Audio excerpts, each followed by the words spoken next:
जय हिंद सभी छात्रों को। उम्मीद है सभी को। तो आप में से बहुत से अभ्यर्थी परेशान थे कि जिनका एडमिट कार्ड नहीं आया, क्योंकि सब चीज़ें उनकी फिट थी फिर भी एडमिट कार्ड नहीं आया। उसके लिए भर्ती बोर्ड ने अभी नोटिस आपका कल रात में जारी किया था। तो क्या क्या चीज़ें बताया गया, तो कब आपका एडमिट कार्ड है और किसका किस रीज़न से एडमिट कार्ड नहीं है वो भी बताने वाला हूँ। एक मन में आपका डाउट बना है कि DVPST में कितना फेल हुए, क्योंकि पेपर में भी आपके गलत आंकड़े आ रहे, ये चीज़ें हैं, आप खुद कन्फ्यूज हो गए कि आखिर में कितना लोग पास हुए। और एक समस्या आ रही है एडमिट कार्ड में, बहुत से लोग के एक E-KYC लिखा है। तो ये क्या है, किस वजह से लिखा है, वो भी मैं आपको बताने वाला हूँ। सबसे पहले नोटिस देख लीजिए, आपके एडमिट कार्ड के संबंध में दिया गया था। तो नोटिस आपने शॉर्ट में पढ़ ही लिया होगा, सबके पास आ गया हो। इसमें लिखा गया है कि जैसे कि पहले पॉइंट में मैं पढ़ता हूँ, सारी दक्षता परीक्षा प्रथम चरण में दिनांक 3/2 से उन अभ्यर्थियों के प्रवेश पत्र डाउनलोड हुए जिनका DVPST 24/1/2025 तक संपन्न हुआ था। यानी कि 24 तारीख तक जिसका DVPST था, उन सभी के एडमिट कार्ड की सूचना इसमें दी गई। लेकिन देखा जाए तो कैसे कैंडिडेट है जिनका 26 दिसंबर को 27 को था स्टार्टिंग में, उनका नहीं है, ठीक है। तो दूसरी लाइन पर शारीरिक दक्षता परीक्षण द्वितीय चरण में 10/2 से उन अभ्यर्थियों के प्रवेश पत्र डाउनलोड होंगे जिनका DVPST 24 के बाद हुआ, और उसके बाद उन अभ्यर्थियों के प्रवेश पत्र भी उपलब्ध होंगे जिनके प्रमाण पत्र सत्यापन आख्या बोर्ड प्राप्त हो जाएगी तथा उसके अनुरूप।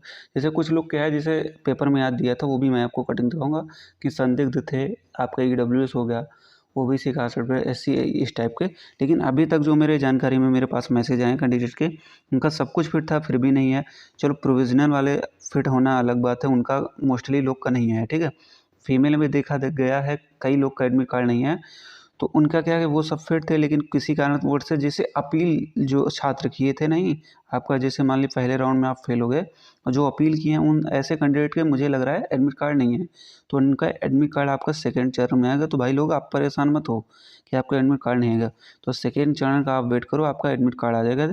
कुछ लोगों ने भर्ती बोर्ड को कॉल भी किया था, जो हेल्पलाइन नंबर दिया था, तो उसमें यही बताया गया था आप सेकेंड का वेट करें, आपको आ जाएगा। तो यानी 9 फरवरी का आपका एडमिट कार्ड, शाम को वेट करिएगा, आपको 9 फरवरी को मिल जाएगा आपका एडमिट कार्ड, ठीक है। बाकी इसके संबंध में अगर कुछ भी आपके डाउट रहेगा तो एक बार कमेंट करना। अब आपका सवाल होगा कि DVPST में आखिर में कितना पास होगी। इस चार्ट के अनुसार तो लगभग 1,66,000, मतलब कि क्या DV में जो है आपके 8,000 बाहर हुए। तो ये देखो, ये चार्ट जो है एक अप्रॉक्सीमेट बनाया गया है अलॉटेड के लिए, ठीक है। अब इसमें DVPST में भाई आप खुद अपना दिमाग लगा, कम से कम 8,000 10,000 तो भाई एब्सेंट ही हो चुके हैं। फेल होने का आंकड़ा तो अलग है, 8-10,000 तो करीब आपके एब्सेंट ही हो चुके हैं पूरे, ठीक है। तो ये अप्रॉक्सीमेट एक पर डे के हिसाब से ये शेड्यूल बनाए हैं। हाँ, इतने दिन में ये इतना अधिकतम करवा सकते हैं, ठीक है। तो इसमें ऐसा नहीं है कि 1,050 का डेली हो, इससे कम भी हो सकता है, ठीक है। तो ये अप्रॉक्सीमेट अपना शेड्यूल बनाए, ठीक है, इतना ये अधिकतम एक दिन में करवा सकते हैं, ठीक है। हर सेंटर के लिए वो सेम वही चीज़ बनाए हैं, ठीक है। सबका चार्ट वही। अब आपको प्रूफ के साथ चीज़ें दिखाने वाला हूँ। जैसे भर्ती बोर्ड ने बताया कि आपके यहाँ तक जितने का DVPST होगा उनका एडमिट कार्ड आ गया, बाकी जिनका थोड़ा बहुत नहीं है, जिनकी प्रॉब्लम थी, उनका नहीं है, ठीक है। तो यहाँ तक करीब आपके 1,52,000, मतलब 1.5 लाख में मान लेता हूँ। और जब मैंने इनको लगभग काउंट किया तो ये करीब आपके 22,000 कैंडिडेट है जिनका DVPST 24 जनवरी के बाद हुआ है, ठीक है। बाकी जो मान लीजिए एब्सेंट वाले, ये सब चीज़ें छोड़ दीजिए, मतलब कि जो जिनका दोबारा डेट मिली थी, कुछ ऐसे डॉक्यूमेंट लेके मान लीजिए अप्रॉक्सीमेट 24,000, ठीक है। इनका DVPST लास्ट में होना था, ठीक है।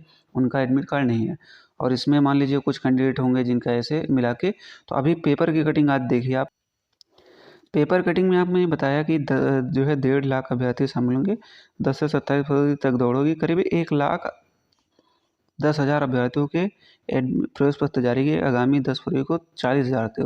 तो भाई ये 40,000 किस आधार पे बता रहे हैं कि द्वितीय चरण में आएगा, ठीक है। तो भाई 40,000 क्यों आएंगे, भाई 40,000 हो गए तो करीब आपके मान लीजिए 1,50,000 को बताया कि भर्ती बोर्ड के लगभग दौड़ेंगे, लेकिन ठीक है। अब इसमें से इन्होंने 40,000 बताया, क्योंकि अब जिनका DVPST 24 का था, तो 24,000 मतलब के आसपास होंगे। तो अब इसमें कम से कम 10% तो भाई मिनिमम फेल होते ही हैं। तो मान लीजिए आपके 2400 फेल हो जाएंगे करीब, तब भी तो आपके 21,000 के आसपास कैंडिडेट बचेंगे। 21,000 ये क्या, 19,000 लोग का एडमिट कार्ड नहीं है। अब दूसरी कटिंग पर भी आपकी नज़र डाल। दूसरी कटिंग में इन्होंने बताया कि 25 जनवरी तक DVPST कराने वालों का एडमिट कार्ड मतलब क्या है। लेकिन इसमें देखिए इन्होंने 1,20,000 का है, चलो इनका भी मान लेते हैं 1,20,000। तो करीब आपके बचे DVPST के लिए 24,000। 24,000 में लगभग जो है आपके 10% फेल हो, तो एक मोटा मोटा मान लो करीब 1,40,000 या 42,000, ठीक है। इस इतने लोग जो है बचेंगे आपके फाइनल के लिए, इस हिसाब से इनके आंकड़े के अनुसार। अब लेकिन मैं आपको पूरा डेटा पूरी तरीके से समझाता हूँ, तब आपको समझ में आएगा। आप ऐसे समझिए जब आपके कहीं आप जीपीएसटी दिए होंगे जब, तो 75 लोग को जब बुलाया जाता तो उसमें हर सेंटर पे किसी में 3, किसी में 4, दो किसी में 2, मतलब एवरेज तो ये फेल ही हो रहे थे। और किसी सेंटर पे 10 हो गए, किसी पे 12, ऐसे रिकॉर्ड बनना था, ठीक है। तो आप ऐसे मोटा मोटा मान लीजिए करीब 6 एवरेज जो है 75 में फेल हो रहे थे, ठीक है। और आप इतने ही देखे होंगे लगभग 4 से 5 अपसेंट हो रहे, किसी सेंटर पे ज़्यादा हो जा रहे थे। मैं शुरुआत से लेके आखिरी तक बता रहा हूँ, ठीक है। तो 6 आपका 6 ये हो गए, तो 5 ये मैं मान लेता हूँ, 11 लोग जो है टोटल इसमें फेल होने का आंकड़ा था। चलो 11 नहीं 10 ही मान लेता हूँ, ठीक है। मैं मिनिमम से मिनिमम डाटा लेकर चल रहा हूँ। अगर 10 लोग इसमें निकालेंगे 10/75 का आप, तो इसका परसेंटाइज निकालेंगे तो करीब आपके 3/4 ये हो गया, और ये 40 का मतलब 13 कुछ परसेंट होगा। मान लीजिए 14 मैं मोटा मोटा मान लेता हूँ, ठीक है। अब 14,000 में जैसे आप 1,74,000 का आप जो है 14% निकालेंगे तो ये करीब आपके 24,000 कुछ आंकड़ा बनेगा, ठीक है। तो मोस्टली यहाँ से अगर 1,74,000 में माइनस कर देंगे तो करीब आपका 1.5 लाख बचेगा। तो भर्ती बोर्ड के एक नोटिस में जब कहा गया कि करीब 1.5 लाख अभ्यर्थियों की दौड़ होगी, तो ये मुझे लग रहा है कि एक आंकड़ा जो है आपके 1,40 से 1,45 के बीच में ही दौड़ेंगे, ठीक है। ये अप्रॉक्सीमेट बताया, बल्कि इन्होंने डाटा नहीं दिया, लेकिन आप देखेंगे मैं मिनिमम डाटा लेकर चल रहा हूँ, लेकिन इससे मैक्सिमम हो सकते हैं। क्योंकि जो देखा जाए तो जनरल में भाई सबसे लगभग जब जनरल ईडब्ल्यूएस तो 5 से 6% जो है कैंडिडेट फेल हो रहे थे, ये केवल फेल हो रहे थे, एब्सेंट अलग थे। ओबीसी में ये आंकड़ा बढ़ा तो ये करीब 7% के आसपास हो गया, 7 से 8 के बीच में। एससी में ये 10 प्लस आंकड़ा हो गया, 10% तो फेल ही हुए थे। यहाँ जो है आपके हर सेंटर पे लगभग 7-8, 10-10, 12-12, 15 तक फेल हुए हैं, ठीक है। ये एक अप्रॉक्सीमेट मैं बता रहा हूँ, और फीमेल कैंडिडेट लगभग 5% थी, ये इस हिसाब से देखा जाए, ठीक है। अभी मान लीजिए दौड़ के लिए करीब आपके 1,45,000 के आसपास होंगे, जो है इतने लोग दौड़ेंगे, ठीक है। अब इसमें जो एसएससी जीडी वाले कुछ कैंडिडेट जो है चले गए ट्रेनिंग पे, तुमको मान लीजिए वो वहाँ से आना मुश्किल रहेगा, ठीक है। और बाकी कुछ लोग जो है नहीं दे पाएंगे, इंजरी है, ये सब चीज़ें हैं, समस्याएं, तो काफ़ी लोग एब्सेंट भी हो सकते हैं। यहाँ लगभग 2% लोग तो एब्सेंट होंगे ही, ठीक है। अब बात करते हैं जैसे कि कुछ कैंडिडेट के में लिखा गया है ये बायोमेट्रिक वाले में कि उनका जो है बायोमेट्रिक अलग से पूरी निगरानी से होना चाहिए, सावधानीपूर्वक। देखो ऐसे कैंडिडेट है जिनका नाम वाम में आधार कार्ड में थोड़ा अलग था, ये चीज़ें, तो भर्ती बोर्ड को संदेह होता है ना, तो उनके लिए दोबारा चेक करेंगे कैंडिडेट वही है या कोई फर्जी आ गया। तो आपको परेशान होने की जरूरत नहीं है। अगर आपका मान लीजिए फिंगर नहीं मैच होता है, ये कुछ ऐसी समस्या है, तो आपसे एक फॉर्म भरवाया जाएगा। फॉर्म मैं आपको दिखा दे रहा हूँ। अब जैसे आपके 2 प्रकार के फॉर्म होंगे, मान लीजिए जिसका बायोमेट्रिक हो जाएगा तो कुछ इस प्रकार से आपका होगा कि आपका वेरीफाइड हुआ कि नहीं, ये सब चीज़ें होंगी। डीपीएसटी में आपका ये था, ये सारी चीज़ें इसमें डिटेल्स में आपका बता दिया जाएगा, ठीक है। बाकी जिनका नहीं होता उनसे ये फॉर्म भरवा लीजिएगा, फ़ोटो आप लेके जाना, ये चीज़ें आपकी होंगी। तो ये आपकी समस्या नहीं, ठीक है।